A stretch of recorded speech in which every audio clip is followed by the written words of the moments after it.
Particularmente, David fue un hombre con algunas facetas de generosidad muy fuertes, muy particulares. Y una vez más, esta es una de las razones que encontramos en este personaje al que se le dedican tantas páginas en la Biblia, a David. Este es el personaje que cuando hacían referencia a Jesús le decían, tú eres el hijo de David. ¿Por qué? Porque había una promesa como Mesías de que vendría de esa cepa. Y entonces encontramos en David una particularidad muy importante, y es que era una persona generosa. Y vamos a tratar de encontrar algunos parámetros importantes alrededor de esa palabra, que es generosidad. Vamos a estar en 3 capítulos del Antiguo Testamento. Vamos a trabajar esto. Y vamos a ver. Empecemos con una pregunta. ¿Cuál es la primera palabra que pronuncia un niño? Papi, mami, ese es un pleito eterno, ¿verdad? Que fue lo primero que dijo. Pero realmente, si no es la primera, será la segunda o la tercera. La primera palabra de un niño es esta.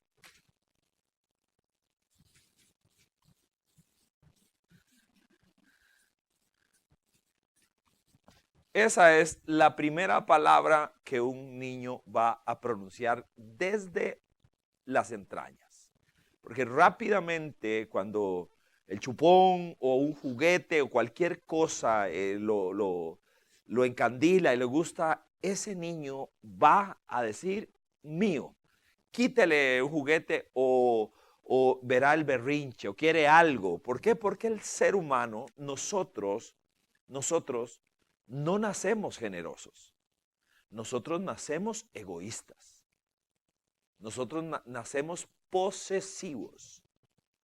Eso nos es natural a cada uno de nosotros. Así que muchas personas permanecen en ese estado de infantilismo porque crecemos y ya no gritamos mío, pero realmente vivimos mío, mío, esto es mío. Y empezamos a acuñar frases conforme pasa el tiempo. A mí nadie me ha regalado nada, todo me la he zurrado para que, y empezamos a decir cosas como esas. Y seguramente tenemos una historia que respalda pues la lucha, el esfuerzo, etcétera, etcétera. Pero ese tipo de frases empiezan a afincar el ego, este ego que nos es a nosotros propio, del ser humano, de algo que es natural. Entonces, cuando una persona empieza a caminar por un sendero diferente, el sendero del cristianismo, y nos enfrentamos, el cristianismo no es básicamente esencialmente una religión ritual, es una relación, es una vivencia con una persona, con Jesucristo. No es la asistencia primaria a un lugar lo que me hace cristiano, es mi relación con Jesucristo. Y cuando Jesucristo se enfrenta con nosotros, su discurso es fuerte, es fuerte. Si tú no me quieres más que a tu mamá, no eres digno de mí. Y uno se queda frío, ¿verdad? Porque ¿quién va a decir? Pareciera que alguien que quiere adeptos no empieza por ahí. Si no te niegas y tomas tu cruz, no eres digno. Realmente el discurso de Jesús es altamente agresivo. No pareciera de verdad que quisiera adeptos, sino que en ocasiones su discurso más bien pareciera espantar a la gente, porque está diciendo cosas que atacan la médula del ser humano. La generosidad, que es el tema que nos ocupa hoy, es precisamente una de esas áreas. Una de esas áreas que nos es por naturaleza difícil. Usted está ahí y dice, uy, no, viera qué generosa que soy yo, qué generosa que soy. Y pues uno tendría que decir, bueno, bendito Dios, pero es una lucha normal y natural. La Biblia nos acusa de eso, a los seres humanos, de que somos que somos unas personas duras, que somos posesivos, que aprendimos a decir mío en diferentes etapas de nuestra existencia. Así que en la vida de David, que tenemos que decir que era una persona generosa, y ahorita vamos a ampliar un poquito la discusión, lo primero que vamos a ver es que era generoso con otras personas, que él reaccionaba en generosidad hacia los demás en momentos en los cuales no era sencillo. Él tendría todas las oportunidades para no ser así, todas las excusas. Así que el primer capítulo que vamos a estudiar bajo el título de atender, llévame a la primera pantalla, por favor, atender la necesidad de otros y no solo las propias. Esta es la primera gran característica que lleva a David a ser un hombre generoso y por tanto conforme al corazón de Dios. En otras palabras, la tesis primaria es: en el tanto en que yo no combata el hecho de que yo soy por naturaleza egoísta, posesivo, buchón, y no someta esa área a Dios y camine hacia la generosidad, una generosidad que raya en algún momento quizá en la locura, como vamos a intentar ver. Así que en el primer capítulo de Samuel, en el capítulo 30, que es de los últimos ahí, entre los versos 9 y 31, encontramos este bloque de conceptos alrededor de la generosidad de David para con otras personas. ¿Ok? Así que vemos en primer lugar que era una generosidad mezclada con misericordia. Este es un pasaje poco conocido de la vida de David. Es un momento difícil, es un momento complicado. No sé cuántos ubican esta historia. David entra, estaban guerreando por allá y cuando regresan, para meternos en el contexto, cuando regresan, unos amalecitas habían saqueado su campamento. Habían saqueado, se habían llevado toda la riqueza que ellos tenían, pero eso no era la peor parte. Se habían llevado a sus esposas de todo el ejército y se habían llevado a sus hijos. Era terrible. Dice que empezaron a llorar David y los suyos hasta que se les fueron las fuerzas. Así dice el capítulo 30. Así que lloraron cuando llegan de pelear y llegan a casa y no hay nada. Como entrar a la casa y que se hayan robado no solo todo, sino que se llevaran raptados a nuestros seres queridos. Eso es lo que le ocurrió a David. Así que es necesario entender lo que están viviendo. Fue tan fuerte el impacto que, seguro si usted ha estudiado el pasaje, que dice que los soldados estaban hablando de matar a David, de apedrear a David. Y eso es que le eran fieles a muerte con David, a muerte. Pero empezaron a decir, apedriémoslo y matémoslo. Era el dolor. Perdí a mi esposa, perdí a mis hijos. Nuestro líder no tuvo la sensibilidad, etc. Y empezaron, matemos a David. Una cosa casi que única en la historia de David con sus soldados. Algunas veces le reclamaron. Esta fue una de ellas. Y de un momento a otro, él consulta a Dios. Y le dice, Señor, ¿qué hago? ¿Los persigo? Y el Señor le dice, vaya por ellos. Vas a rescatar a tu esposa, a tus hijos y las de todos y a recuperar el botín. En medio de aquella tensión que hace un segundo estaban diciendo, lo matamos a David, sus propios soldados. Y en medio de eso, David se encuentra a un egipcio, enemigo natural, a un egipcio. Verso 11 dice, Primera de Samuel 30, verso 11, los hombres de David se encontraron en el campo a un egipcio y se lo llevaron a David. Ojo, le dieron de comer y de beber. Y le ofrecieron una torta de higo y 2 tortas de uvas pasas, pues hacía 3 días y 3 noches que no había comido nada. En cuanto el egipcio comió, recobró las fuerzas. Y uno dice, ¿qué es esta escena tan rara?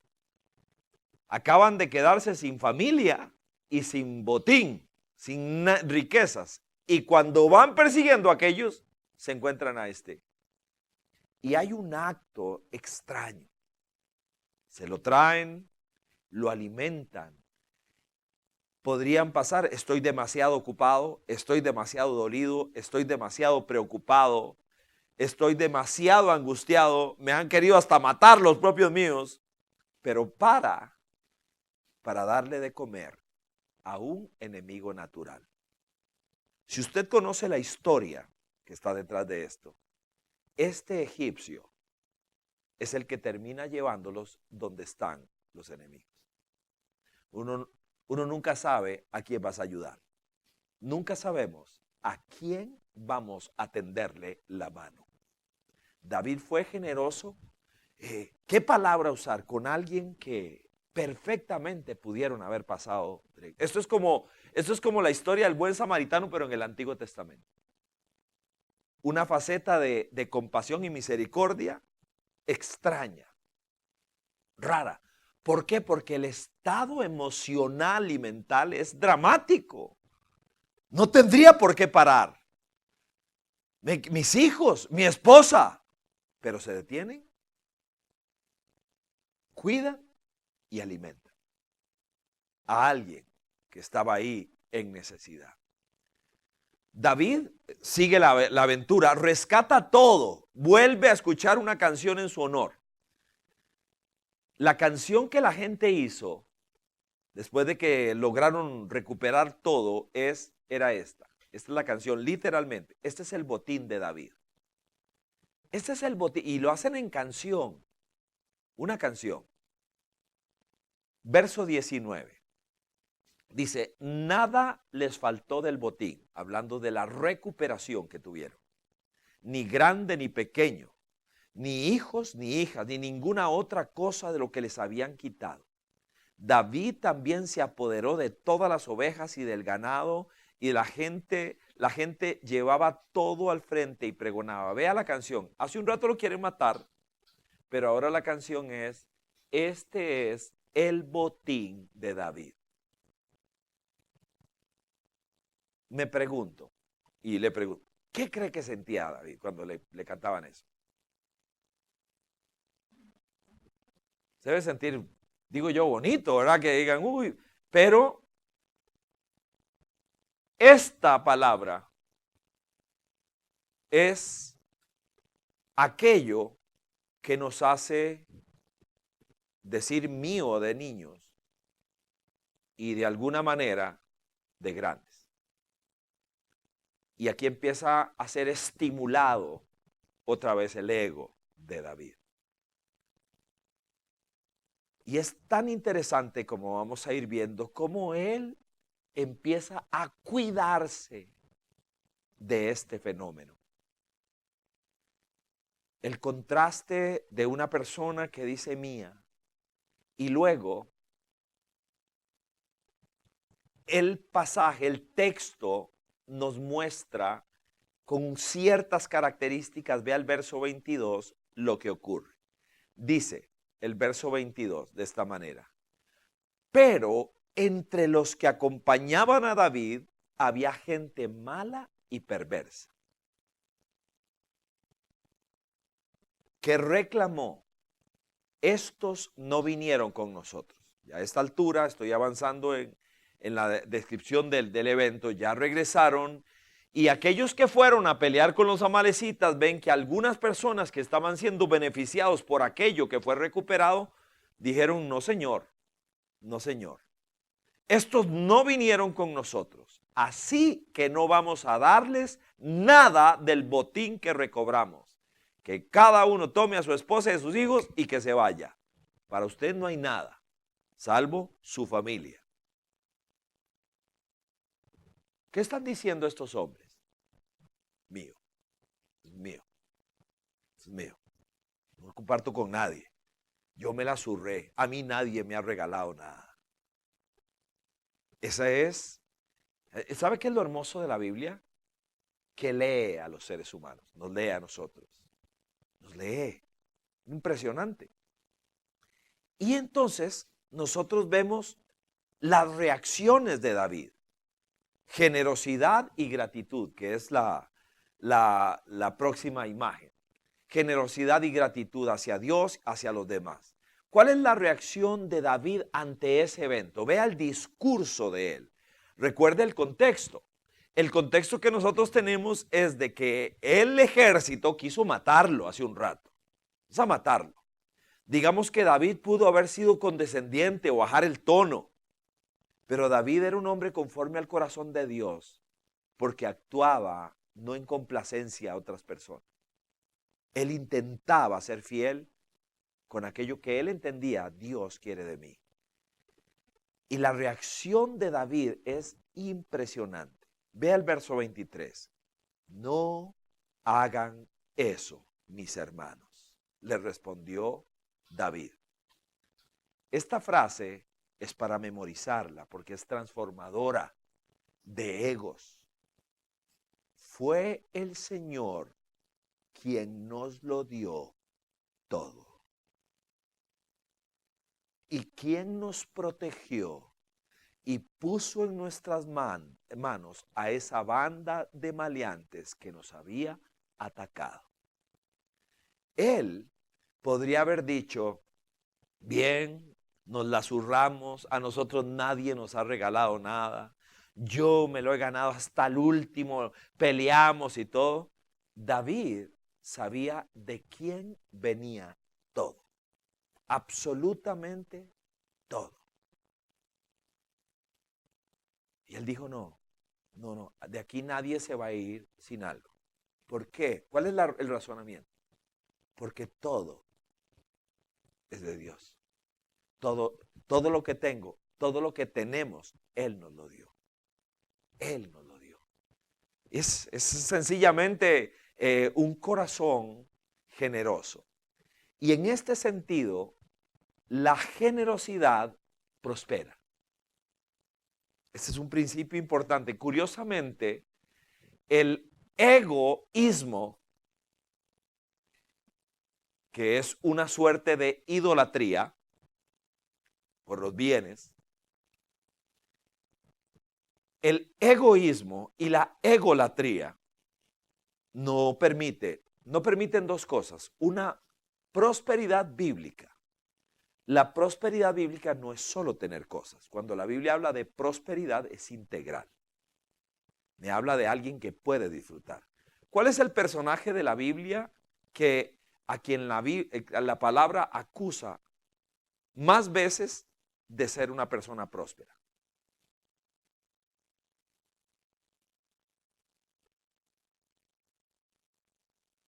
Fríos. Fríísimos. Fríos. De nadie la Biblia dice más que era próspero. Bien. José,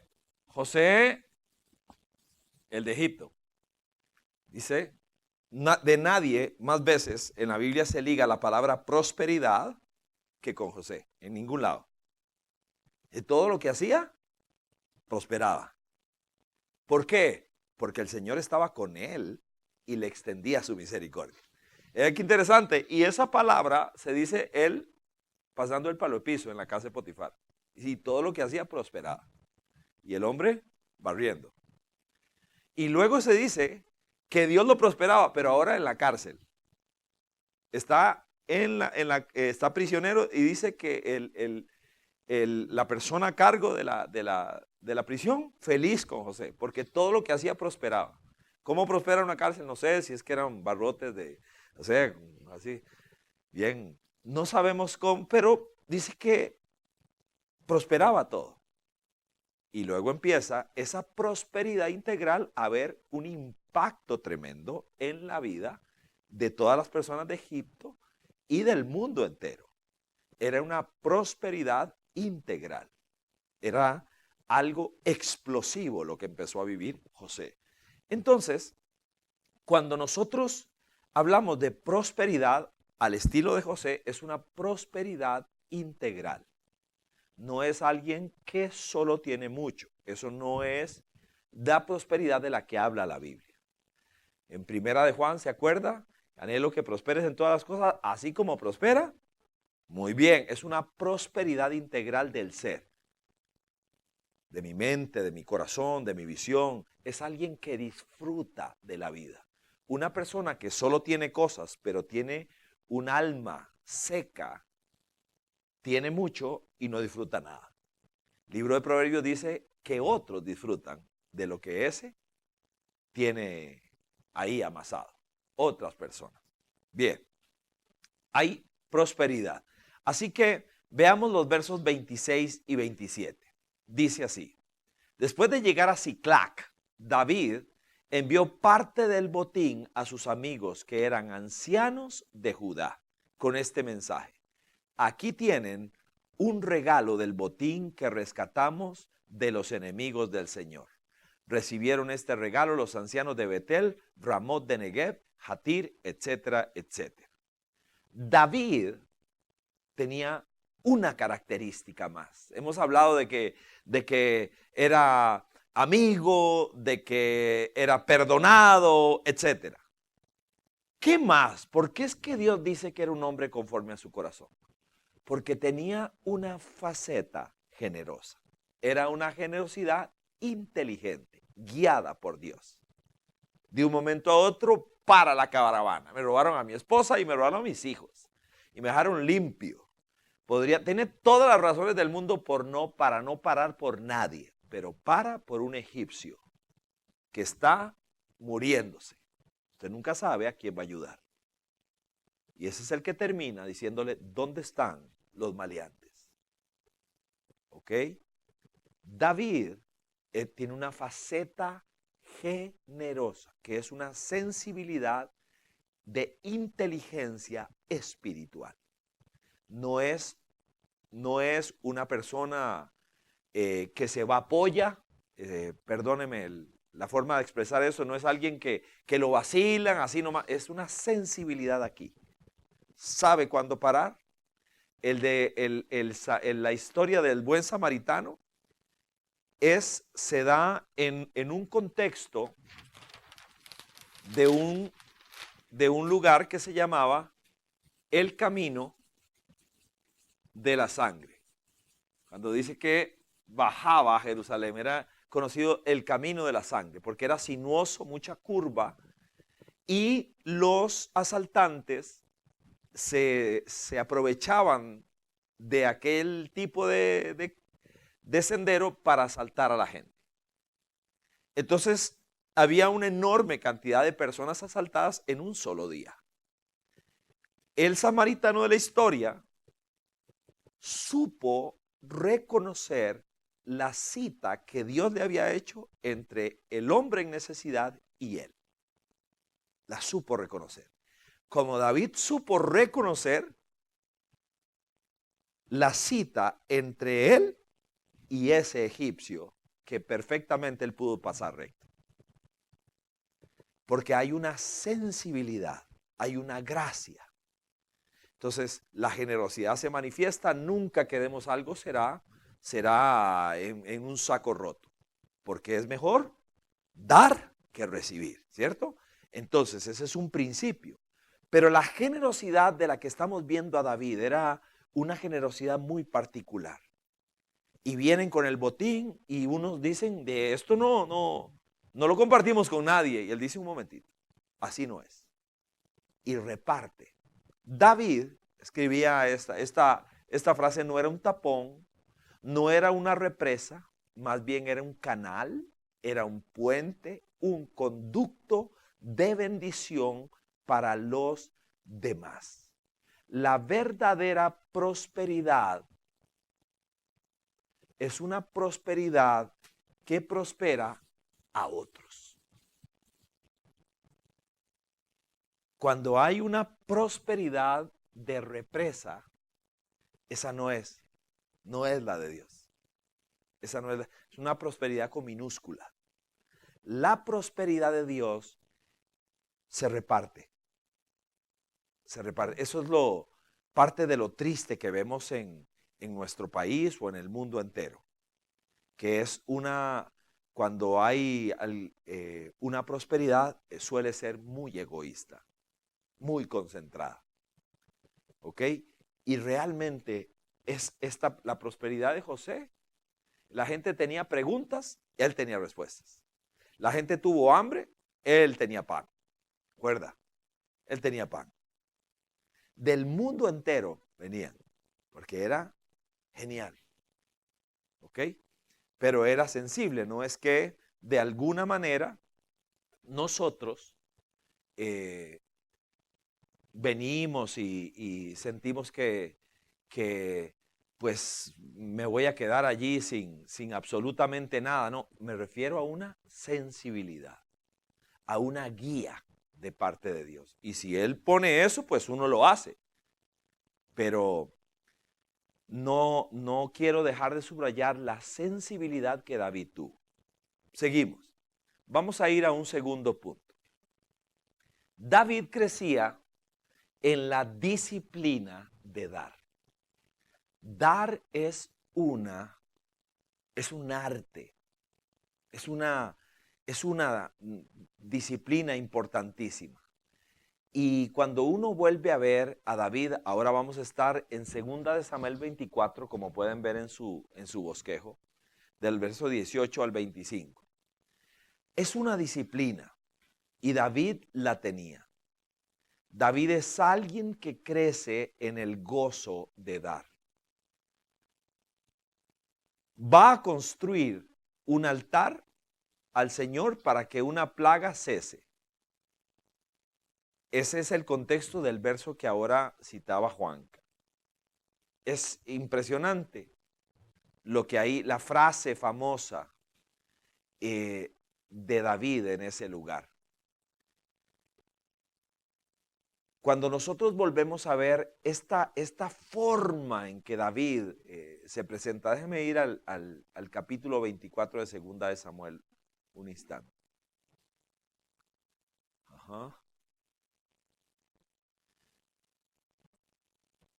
Esta frase de David es de las más famosas de él.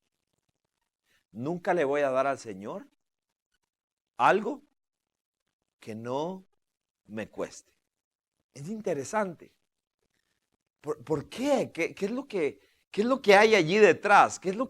Porque el otro le dice, David, coja lo que quiera, agarre lo que quiera, tenga lo que desee. Y David le dice, no.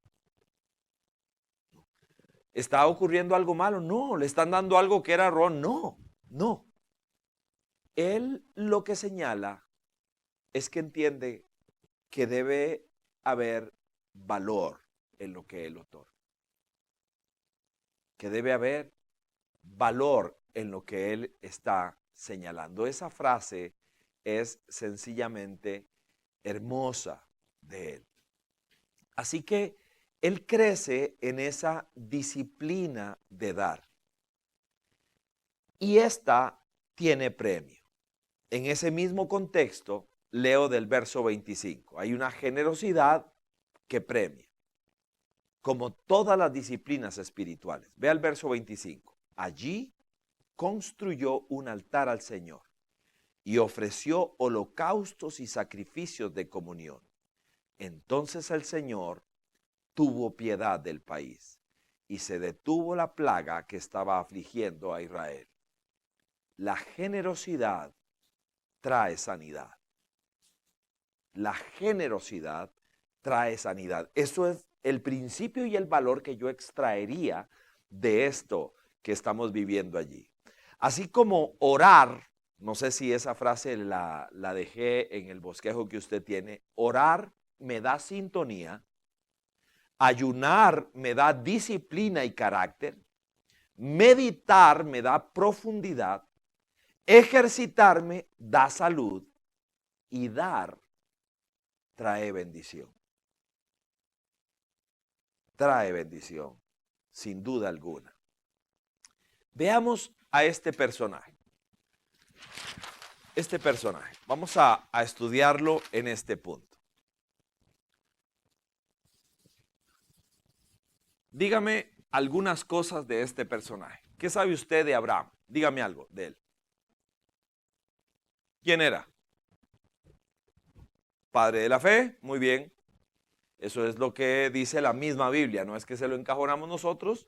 Y se dice eso básicamente porque es el primer socio serio de Dios, del cielo y la tierra. Abraham, ven acá, asómate, tu descendencia será como esta, de ti haré una gran nación. Y el papá de donde empezó todo, de ahí nace esa asociación cielo-tierra con Abraham. ¿Ok? ¿Qué más sabe usted de Abraham? Ajá. ¿Quién dijo eso? Muy bien. Dime, explícanos un poquito. Tienes toda la razón. ¿Cuál escena te viene a la mente? Sí, es que como estamos pasándolo por las redes, entonces para que la gente escuche los aportes de ustedes. Buenas noches. Pienso yo que relacionado a lo último que usted dijo, aunque le costara mucho y Dios se lo pidió, él estaba dispuesto a sacrificar lo que más quería. Ok, muy bien. ¿Cómo se llamaba el hijo? Muy bien. Ok, vamos a ponerlo aquí abajo porque aquí hay un espacio en blanco todavía. ¿Qué más sabe usted de Abraham? Dígame algo. Dígame más. Padre de la fe. ¿Qué más? Dígame algo. ¿Qué más sabe de él?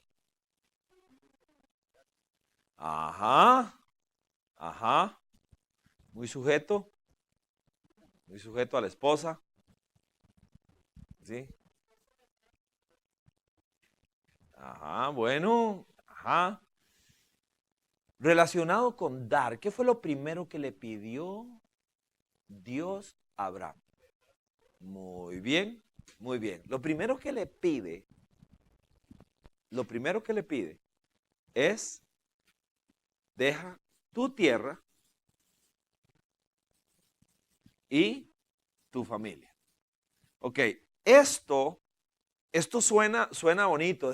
Abraham, deja tu tierra y tu parentela y le dio un espasmo. Pero Dios le desbarató la vida. Imagínense lo que es que venga Dios y le diga, bueno, lo llame por nombre y le diga, quiero que dejes el barrio, quiero que dejes tu trabajo, quiero que dejes a tu familia. Y arranque y váyase. Ni siquiera le dice para dónde. Le dice, váyase. Es un salto al vacío. Por eso se le llama el padre de la fe. Él recibe una invitación, a él no sabe a qué. Váyase. Deja tu tierra, te voy a mostrar. Eso lo que nos recuerda es que muy a menudo Dios no nos puede decir toda la historia porque no podemos soportarla. Dios va en tractos con nosotros, en tractos que podemos asimilar. Normalmente cuando dice el final de la historia lo dice tan turbio que no logramos entender. Ese era el error de José. ¿Se acuerda, José? ¿Cuál es el grave error de José? Tratar de explicar lo que él no entiende. Le decía a sus hermanillos y le decía a su papá lo que él no entendía. Vieran lo que vi.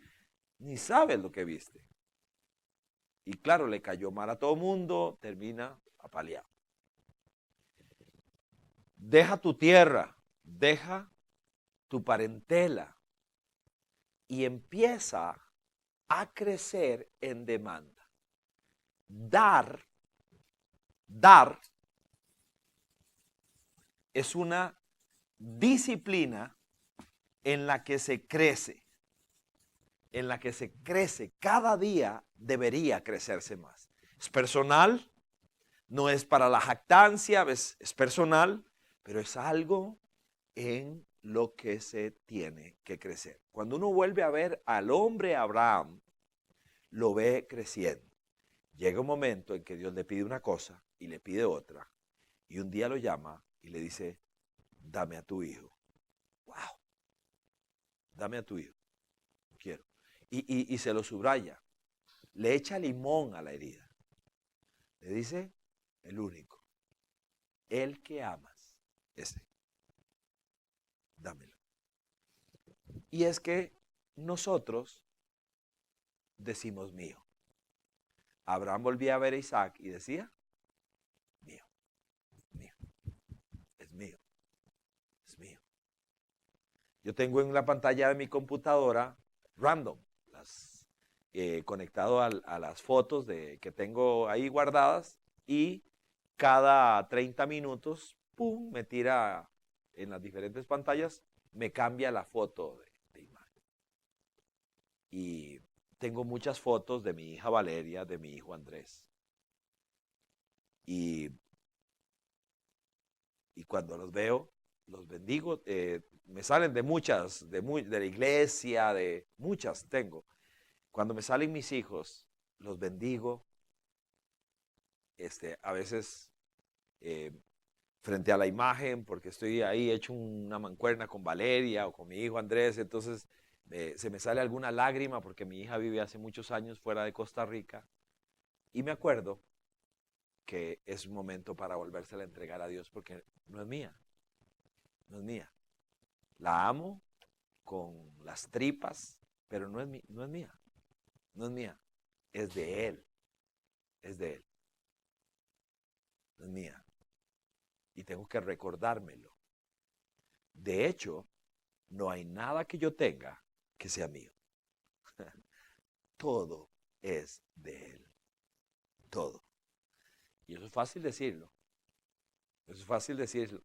Hasta que Él detiene la caravana y nos dice, ese es tu hijo, el único, el que amas, dámelo.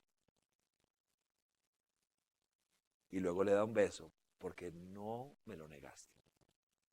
Y lo abraza. ¿Qué momento más difícil? En la videoteca que yo siempre digo que espero que haya en el cielo, esa es una de las que quiero ver. Yo quiero ver esa escena. ¡Wow! Demasiado fuerte. Demasiado. Vamos a dar un salto. Un salto. Por aquí vamos a pasar relativamente rápido.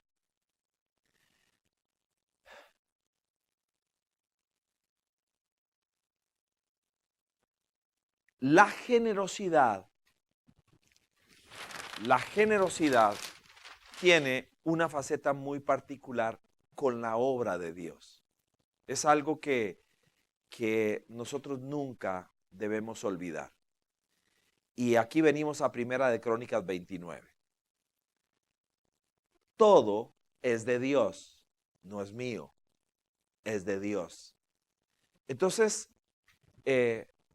por ejemplo, yo concibo mi vida en un acto pecaminoso si hay algo que yo tengo empantanado y que alguien está necesitando. Por ejemplo, ropa.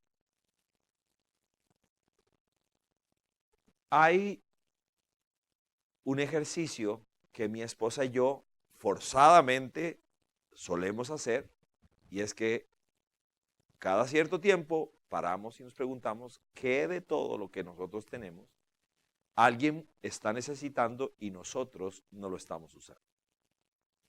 No podríamos concebir que eso esté bien, porque eso es una versión de acumulación. ¿Quién está ocupando esto? Entonces, por ejemplo, el que la hace enterita es el señor que vende helados y que pasa todos los sábados frente a mi casa. Mi esposa y yo le decimos heladitos, porque él pasa heladitos, ese es el grito que tiene. Él dice heladitos y silba. Heladitos, heladitos. Todos los sábados pasa por la casa. Si usted vive en Coronado, podría ser que alguno de ustedes lo haya escuchado. Heladitos la agarra toda con nosotros. Toda enterita, porque muy a menudo, yo lo medí la otra vez, los pies, los pantalones, la agarra toda. Toda. Hemos hecho una linda amistad y el hombre para frente a nuestra casa, suena el chilindrín, grita heladitos y silba, ¿verdad? Y se queda viendo. No siempre compramos helados, pero muy a menudo él se va con muchas cosas para su familia. Porque nosotros consideramos que realmente no puede ser que, que tengas tantas cosas en el closet que no estás usando. Y hay alguien que las está ocupando. Alguien. Y que necesitamos esa sensibilidad. La obra de Dios es muy grande, no me refiero solo a algo de corte eclesiástico. Aunque en Primera de Crónicas 29 ocurren varias cosas. Lo que voy a rescatar son los conceptos que hay allí. Uno es la generosidad con compromiso. Es maravilloso. Dice, además, verso 3 de Primera Crónicas 29, además, aparte de lo que ya he conseguido, por amor al templo de mi Dios, entrego para su templo todo el oro y la plata que poseo. Lo que quiero que veamos es la generosidad de David. O sea, él era un hombre sin límites. Sin límites. Miguel, que es uno de nuestros pastores acá, suele contar que algunas veces él en el Centro Cristiano de Guadalupe echó todo lo que tenía y le tocaba volar pata desde Guadalupe hasta Desamparados, porque echó los pases. Entonces yo imagino el cuadro, ¿verdad? Ahí Miguel volando pata ahí para allá. Qué interesante, ¿verdad? Son ejercicios que uno a veces no puede creer. Lo escuchaba, voy a contarlo de manera errática. Escuchaba a este pastor compartir.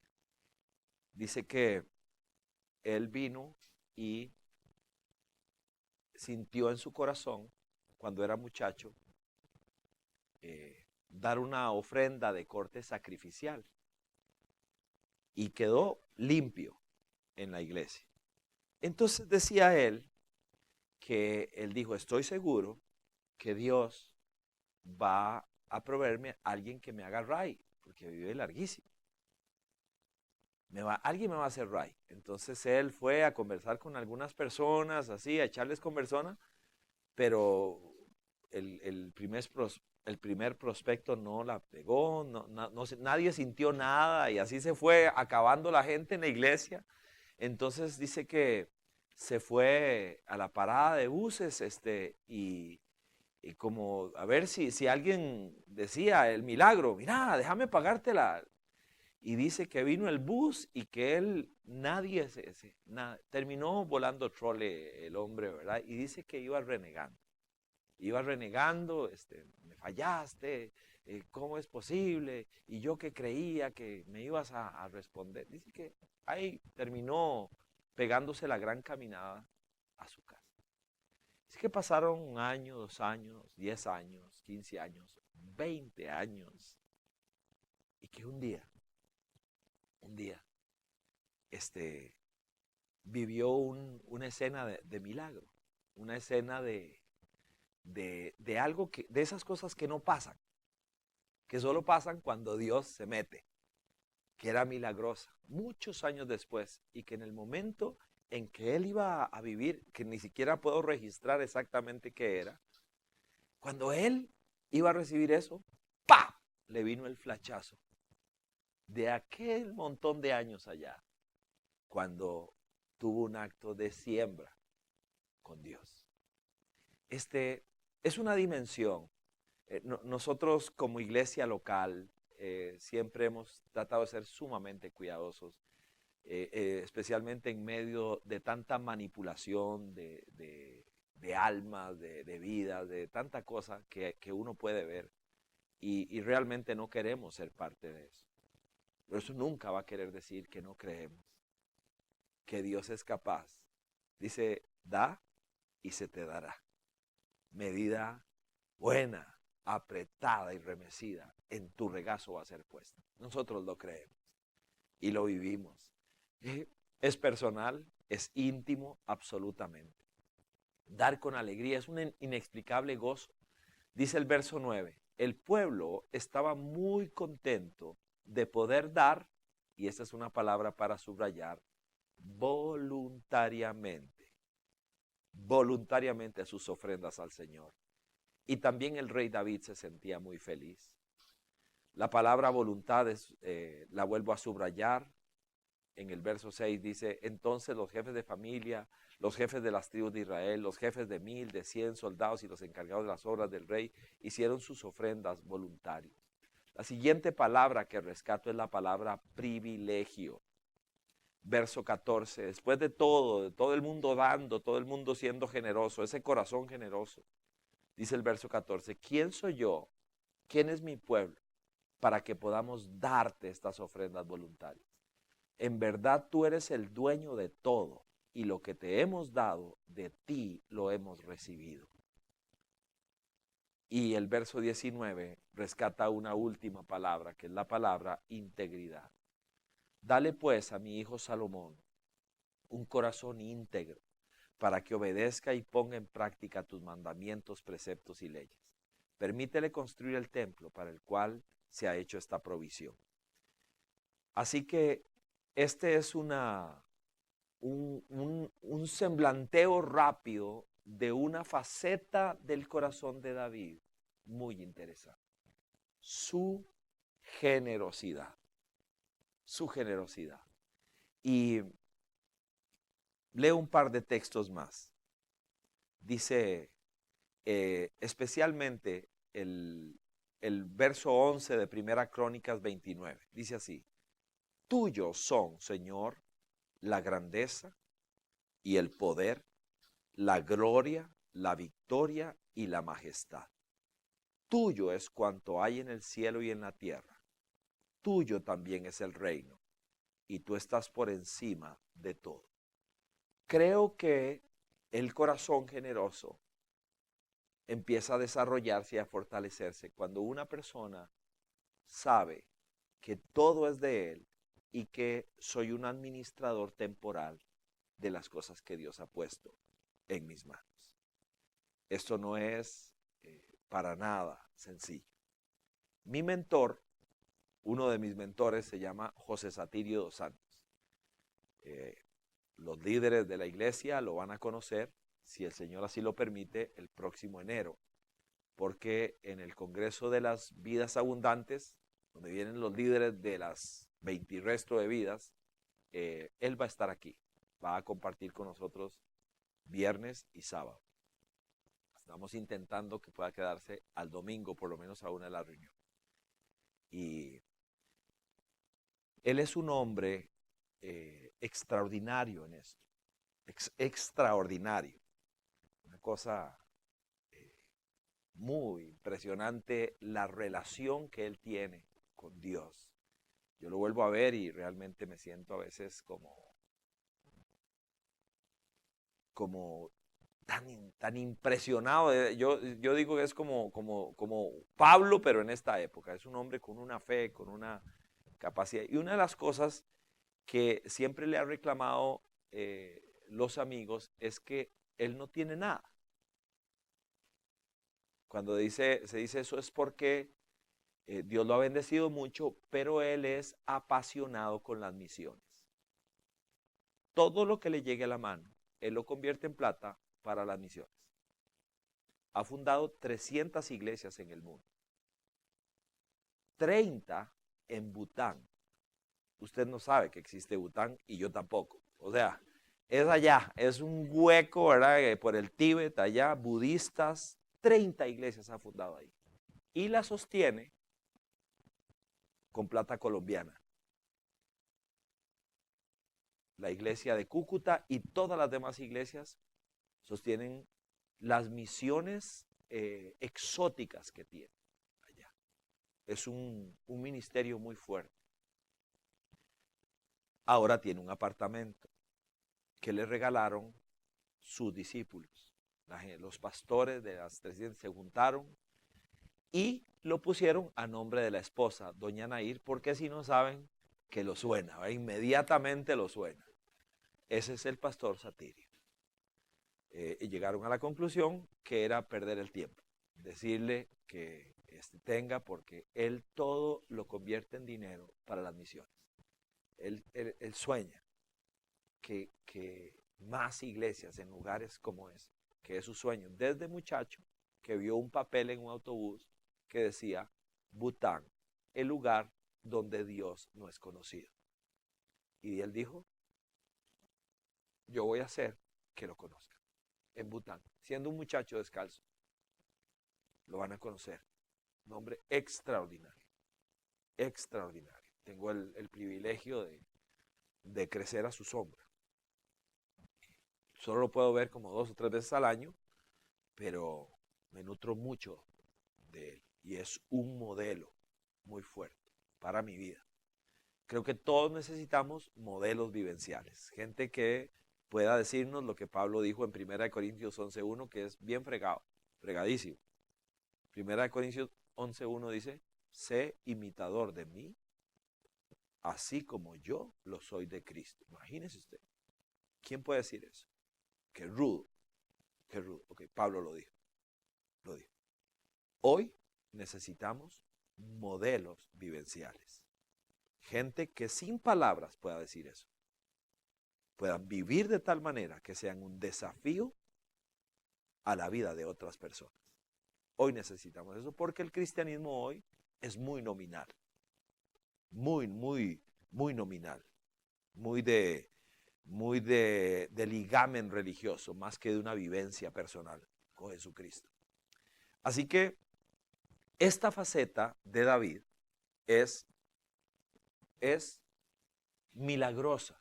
¿Por qué? Porque ataca el ego de una persona. Y él básicamente todo era para los demás. Paró por la persona que no tendría que detenerse, por aquel egipcio. Fue una persona que le regalaron para que le diera algo a Dios y dijo, no, yo necesito sentir que estoy haciendo algo, que vale algo lo que estoy haciendo. Así que termino leyendo una carta. Esta carta, en algún momento, la leí de un libro que uso como devocional de vez en cuando. Ahora tengo algunos años porque lo hice tantas veces que casi que cuando empiezo a leer ya yo sé la historia. Es un libro de Charles Swindoll que me fascina. Se llama En búsqueda, por si a alguno le interesa, En búsqueda del carácter maduro. Creo que son 31 capítulos de muy pequeños. Y cíclicamente lo hago porque nutre muchísimo. En una de tantas estaba esta carta y me quedó para la vida. Supone registrar la carta que un muchacho, un joven comunista, le envía a su novia. Dice así: nosotros los comunistas tenemos un alto promedio de bajas. Debe entenderse que es viejísima el libro del que estoy haciendo referencia. Somos los que se balean, cuelgan, ridiculizan, despiden de los empleos y cuyas vidas se hacen lo más incómodas posibles. Un cierto porcentaje de nosotros termina muerto o en prisión. Vivimos en una virtual pobreza. Devolvemos al partido cada centavo que ganamos y que está por encima de lo absolutamente indispensable para mantenernos con vida. Nosotros los comunistas no tenemos ni el tiempo ni el dinero para muchas películas, conciertos, parrilladas, casas decentes o autos nuevos. Hemos sido descritos como fanáticos. Somos fanáticos. Nuestra vida está dominada por un factor principal: la lucha por el comunismo mundial. Nosotros los comunistas tenemos una filosofía que ninguna cantidad de dinero puede comprar. Tenemos una causa por la cual luchar, un propósito definido en la vida. Subordinamos nuestro insignificante ser personal a un gran movimiento de la humanidad. Y si nuestra vida personal parece ser difícil o nuestro ego parece sufrir por la subordinación al partido, nos sentimos adecuadamente compensados por el pensamiento de que cada uno de nosotros en su pequeña medida ha aportado algo nuevo, verdadero y mejor para la humanidad. Hay una cosa acerca de la cual estoy absolutamente convencido, y eso es la causa comunista. Es mi vida, mi negocio, mi religión, mi pasatiempo, mi novia, mi esposa, mi amante, mi pan y mi carne. Trabajo por ella de día y sueño con ella de noche. Su ascendencia sobre mí crece, no disminuye. A medida que pasa el tiempo, por lo tanto, no puedo sobrellevar una amistad, una relación, ni siquiera una conversación sin relacionarla con esta fuerza que guía mi vida. Evalúo a la gente, las miradas, las ideas y las acciones según la forma en que afecta la causa comunista y por su actitud hacia ella. Ya he estado en la cárcel por mis ideales y si fuera necesario, estoy preparado para enfrentar un pelotón de fusilamiento. Swindoll, Carácter Maduro, páginas 142 y 143. La primera vez que leí esto, tomé una decisión.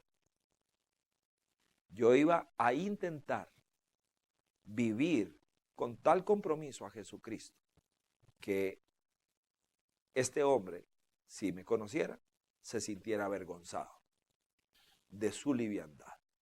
Eso fue lo que decidí cuando leí esto hace aproximadamente 30 años. Muy a menudo la leo otra vez. Yo quiero ser más militante de mi fe que él de su filosofía de vida. Creo que eso es lo que describe a un discípulo de Jesucristo hoy. En algún momento mi familia y yo nos hemos desprendido de cosas por el reino. Así, ¡pum! No viene al caso. ¿Okay? Y una de las cosas que le agradezco a Dios es que siempre fue en bloque de familia, una decisión o sea que fue el corazón de mi hija, aunque era pequeña, y de mi hijo también, y de mi esposa, que es una mujer sumamente generosa. El corazón de David, generoso, hablaba de una manera extraordinaria de la forma en que él valoraba y veía las cosas. Detenerse por quien nadie se detendría. Darle a quien en apariencia no lo merecía. Darle a quien no esperaba, como eran los ancianos después de que tuvieron aquel triunfo enorme. David es extraordinario. Y esta faceta de generosidad es particularmente especial. Así que se la proponemos en su corazón. Cada uno de nosotros tendrá la oportunidad de masticar esto y de sacarle las semillas que quizá no le parecen o no las puede asimilar. A esta altura, algún comentario de parte suya, algo que quisiera decir y enriquecer nuestra charla de esta noche. Una experiencia, sí, aquí tenemos una mano levantada. Espérate que llegue el micrófono para que te puedan oír en la casa, por favor. Gracias. Esta semana me pasó algo maravilloso. Tuve por 10 años una muchacha nicaragüense que trabajó para nosotros en la casa. Y siempre que viene a Costa Rica, pues va a visitarme. Y me llenó mucho y ahora que lo estoy oyendo, ella vivió por 10 años o más en el Triángulo. Y me contaba, antier creo que estuvo en casa, que para que los movilizaran hicieron una lista, ¿verdad? Después ella se apunta, pero deciden regresar a Nicaragua, pero queda anotada en la lista de las personas que les iban a brindar una casa. Entonces llega y me cuenta que la llamaron, pero que tiene que estar aquí en Costa Rica. Ella antes de irse le cedió el ranchito donde vivía a una muchacha con 2 niños, uno con parálisis cerebral y el otro también, los dos son. Y entonces dice que ella vino a hacer las vueltas y que salió una señora, me dice, y solo Dios. Y me dijo, doña Janet, usted tiene la casita ya aprobada. Y entonces ella le dice, pero es que yo ya no la necesito. Yo me fui a Nicaragua y el Señor la ha bendecido montones. Tiene una empresita de portones eléctricos y es una muchacha, ¿verdad? Y me estaba contando que esa señora le dijo, ¿usted quiere donársela a alguien? Y me dice, doña Didia, dice, se la doné a la muchacha y me aceptaron donársela. Dice, y esa muchacha con 2 chiquitos ya le van a dar la casa. Y me dejó, porque yo digo, es gente muy humilde también y que le ha costado mucho. Ese corazón generoso, ¿verdad? Que nos falta.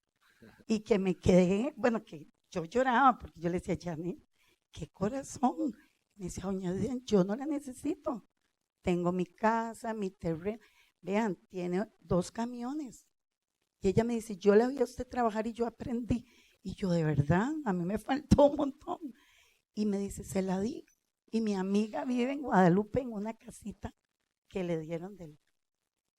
Y es increíble en estos tiempos, ¿verdad? Hay ocasiones en que hay personas que nos dejan upside, ¿verdad? Que nos dejan impresionados. Ahora que veía a Marvin nos acompañó en algún momento a un viaje a Cuba. Y Cuba es un lugar de mucha necesidad. Y en algún momento, en uno de los tantos viajes que se hicieron allá, siempre tratábamos de llevar un proyecto. Y ese proyecto se llamaba Caminando con Jesús y tenía que ver con zapatos para niños. En Cuba, tal vez usted no nos va a creer, ¿verdad? Pero en Cuba, si usted tener un par de zapatos es un privilegio. Usted llega a donde, cuando estás por la vía normal, que es la gubernamental, llega después en el tiempo que le toca pedir zapatos y no es que usted puede escoger, ¿verdad? Tal color, no, el que hay. Y el tamaño, el que hay. Así que algunos que salen con los dedos así y hay otros que tienen que usar 5 pares de medias, ¿verdad? Para ver si acaso les talla un poquito. Y con los niños es de parte del corazón, especialmente en la zona de Ciego Ávila, donde nosotros trabajamos por tantos años. Y llevamos un montón de zapatos de acá en uno de esos viajes, pero era así, valijas y valijas de zapatos para los niños. Era una fiesta y con nombre y el número exacto para ellos. Entonces, era la alegría de esos huilas cuando sabían que iba a ser la fiesta, los entrega de los zapatos. Tenemos un video al respecto, un poco viejo, pero es inolvidable para nosotros. Y recuerdo que ya los llamábamos por nombre y los niños, pero era una cosa espectacular verle la cara a esos chiquitos, ¿verdad? Porque no es fácil conseguir para ellos un zapato. Y uno a la medida y lindísimos, entonces era un fiestón. Y mientras yo estaba ahí, me vino a mí el flachazo, porque el pastor Jorge nos había dicho, ya está bueno. O sea, ustedes han hecho mucho por nosotros, nos han dado muchas cosas. Y yo le dije, en ese momento cobré conciencia. Le dije, mire, no nos quites este privilegio. El privilegio de colaborar con ustedes, de poder servirles, porque desde que nosotros estamos, hay un punto de bendición sobre nuestra iglesia que es exactamente coincidente con nuestro trabajo en Cuba. Es una explosión de bendición muy particular. Por ejemplo, la explosión de iglesias hermanas, hijas, que ya casi alcanzamos la iglesia 25, Vida Abundante, es a partir de las misiones en Cuba. La gracia de Dios bendiciéndonos de una manera muy particular.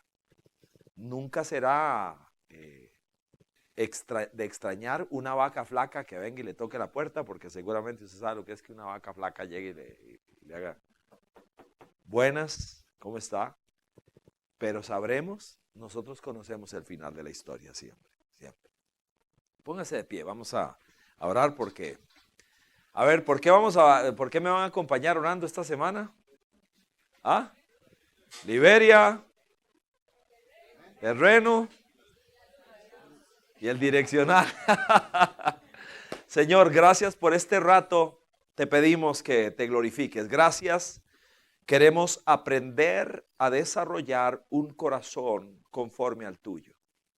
Es un atrevimiento pensar eso, pero tu palabra así lo dice. Y venimos a pedirte, Señor, permítenos ser gente generosa, no manipulable, no engañable, generosa. Y por eso te pido, Señor, sensibilidad y sabiduría. Nunca nos permitas olvidar que todo es tuyo, Señor. Y que nosotros somos humildes administradores de todo lo que has puesto en nuestras manos. Danos la fe que un día tuvo Abraham para saber que cuando tú pides algo,